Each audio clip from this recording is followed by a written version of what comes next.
Madokachere mabuja tauya nadzo nhau dzozuva re24 mumwedzi uno wandira.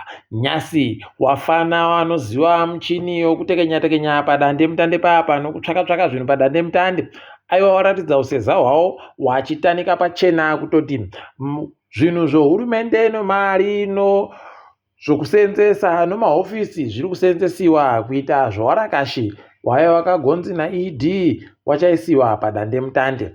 Mhanduwe pakaita kunyangariwa paburika ipapa kutoti zvawanoreketa kazhinji zvinenge zvabvira kuhofisi yobazi rohurumende zvodzika kuenda kuno wanotungamira warakashiwo zvozosvika pakudzika kuzasi kuwarakashi wacho wamwe. Dande mutande robva razara nonyaya wari kupusha nyaya dzomhanyepo nedzimwe nyaya dziri berekana chimiro.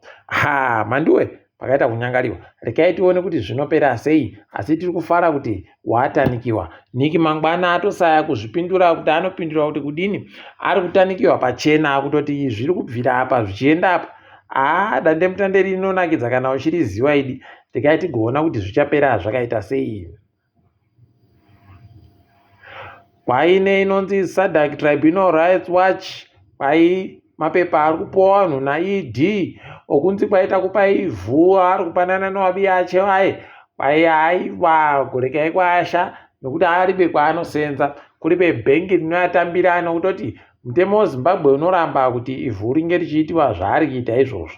Rekai tigoona kuti zvichapera zvakaita sei, pokare kuti wanenge wari kuti kudini tichaona ipapo tinenge tichizokunyepai zvimwe zvinenge zviburika.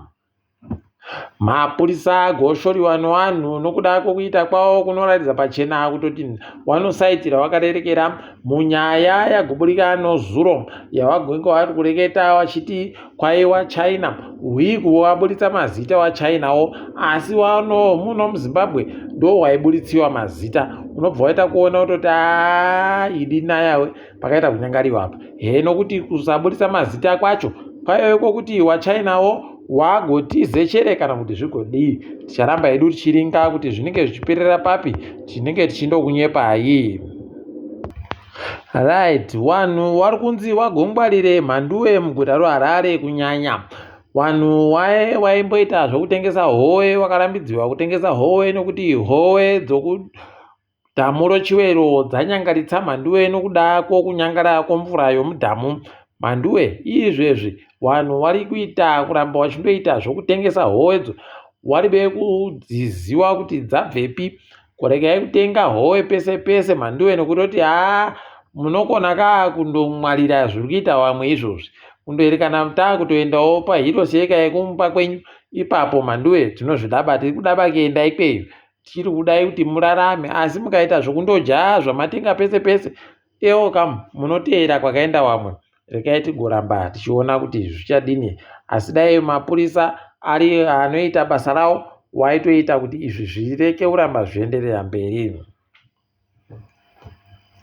Kuno vanhu vatatu vanoita zvokuba wakapakata wakabatiwa nemapurisa makuno yano, wakabva wazosungiwa wakaendesiwa iko kudare. Ipapa vari kunzi Ndiclever Shure ana makore 27, Vusumuzu Bhebhe ana makore 25 naYasin Joseph ana makore 29. Mhanduwe vaiwapuwa 125 wamakore ogara mujere, 125 years in jail pachirungu. Aiwa paita kunyangariwa kundotaya kundokupfikira tichibva tataya ki yacho kwakadando kure uku nekutoti paiwanetsa. Ipapa unosaya kuti kana wachiita kudariwo kwedu kohoko wari kutadza kuzviita kuwaChina, waChina unozongwa kundonzi abva aburitsiwa munyika, abva abenhutsiwa kunyika kwache, kutongiwa achipedza makore nemakore mujere macheka. So zvinoita okuno unobva waita kuona kuti wakomana wokwedu pakaita kunyangariwa apa, asi tiri kuramba tichitenda dare raita kuti zviitike izvi. Namibia iri kuramba ichipusha ipapa, iri kufara chaizvo kureketa kuti kwai woZimbabwe noAngola noZambia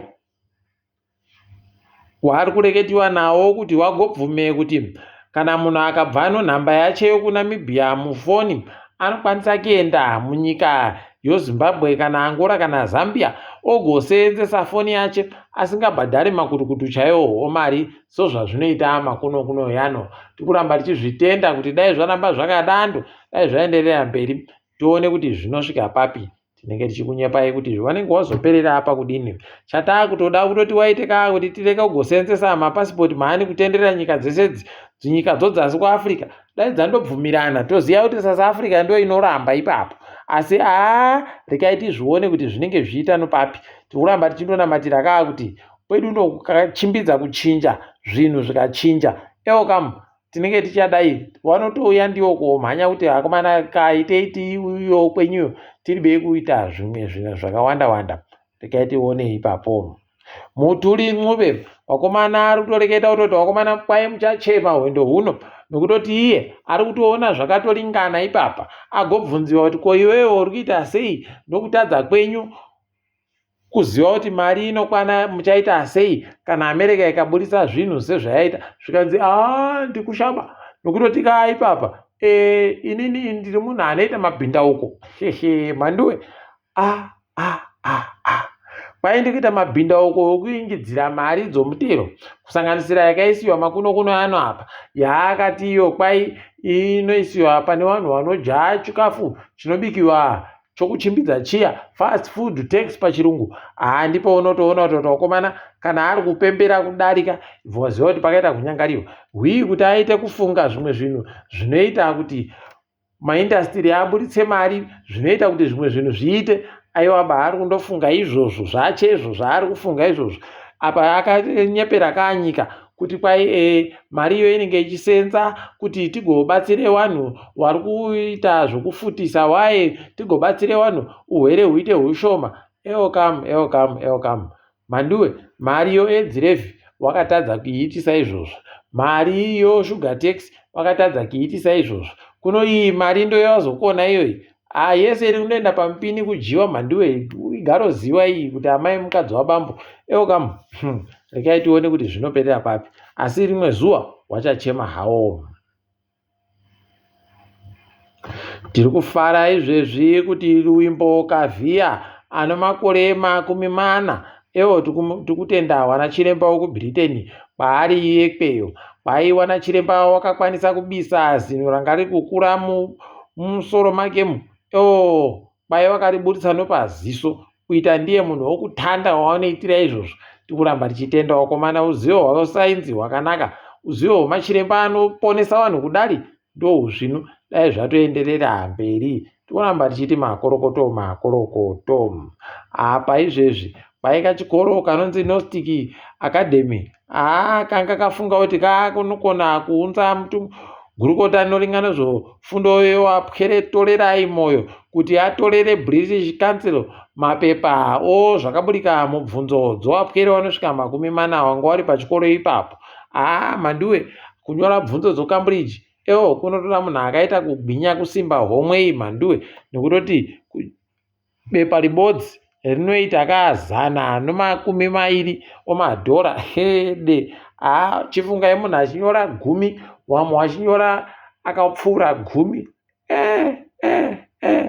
Aiwa ndipo munotoona kuti kuno vanhu vano mari dzawo wakomana.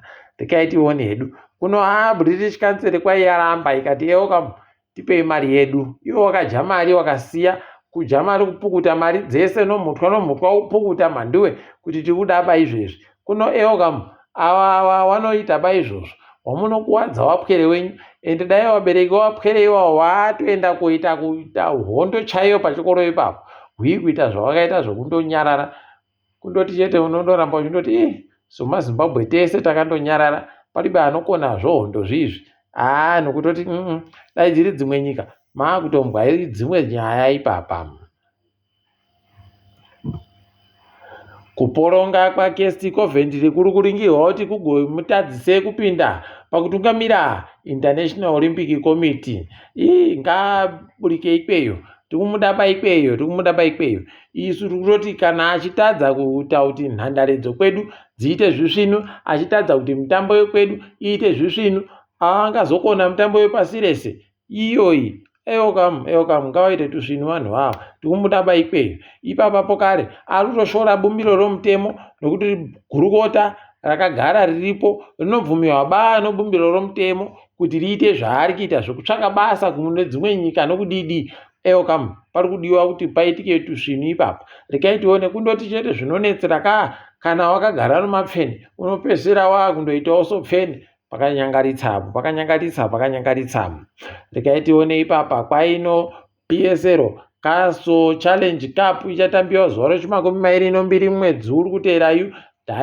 Dinamo Dimbare inenge yakaringana noSimba Bhora. Wakomana weSimba vari kuringira kuti wagoje zvinosimba wachijaiyoka madhinadhina. Rekai tione kuti wadhinadhina wachadhina chere simba rikapera. Rekai tizvione, tinenge tichikunyepai kuti zvinenge zvitekairano papi. Toringa dzirikitika pasi rese kutandira muSouth Africa. Wana MP woDA vari kuhwadziwa fani wakarohwa chokuseri naSiriu Ramaphosa akati ini ndiri Siriu rinojiwa bainini ndinokujai mese. Akabva asaina kutosaina hachemutemo uya wokutora ivhu zviri pamutemo. Ausaina mutemo iwoyo waakusaya manje waakuzongwa mapepanhau anakadzitape kuti mutemo wasainiwa. Wakakanuka kuvhunduka kusaya pokuringa kuti zvaitika tiripi izvi. Kam ndo zvinoita Simba iyo GNU ichawajinura chaiko. Wachapaziva kuti apa takakorewa noSimba, asi isusu tikundotenda kuti kam zvinonakirawo kwedu ndo zvatinenge tichindoda. Rekai tirambe takazviringa. Kambani yondege yomuSouth Africa SAA yadadisa kwaiyano ndege dzinosvika 20 kureketa kuno. Manduwe ko yedu rekai nyarare kundoringa nomeso nokuti ukareka uringa zvinokunetsa mupfungwa. Undoringa hako woziva zviri kuitika. Manduwe pakaita kuoma chaiko. kuDRC wapandukiwa M23 vari kuita kuhwa kukuru chaiko. Koka vanotsigirwa nonyika yeRwanda. Mhanduwe pakaita kuoma chaiko.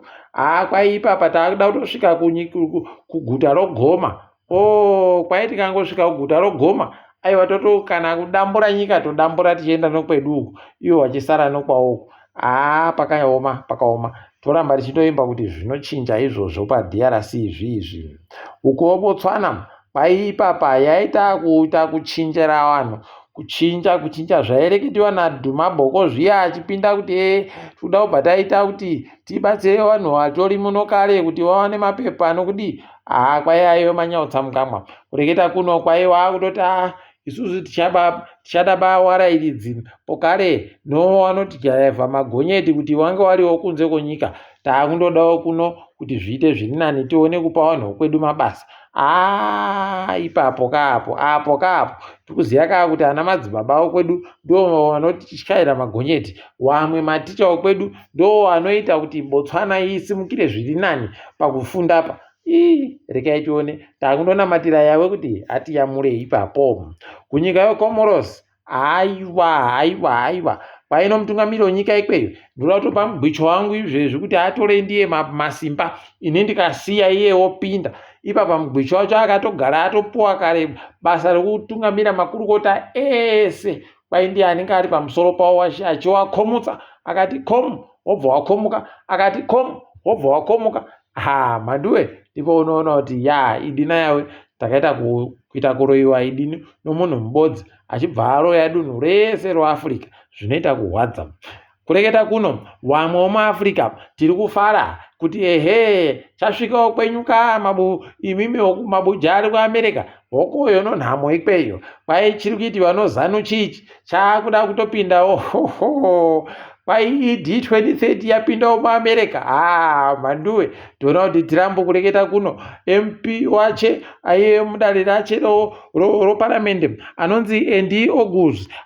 Kwai atoisa ipapa kutoti takuda kutoti Trump apinde kotoro yechitatu apinde atongi kuchitatu. Kwada kutochinjiwa bumbiro romutemo apa iwo kawo bato raTrump ndo riri kutonga ndo riri pese. Paramende rakaita kupedza kuzaza.